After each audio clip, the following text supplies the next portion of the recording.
Is your microphone making a hissing sound? Well, guess what? I've been there.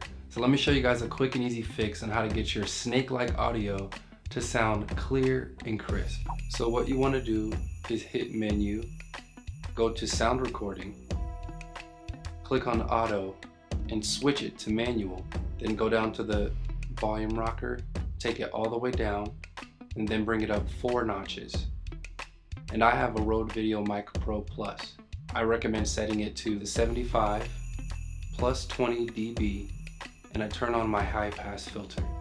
And that's how I got this crispy audio that you're hearing right now. And the most common reason for the hissing sound when it comes to these microphones is people forget to turn off the internal microphone that is built inside of the camera.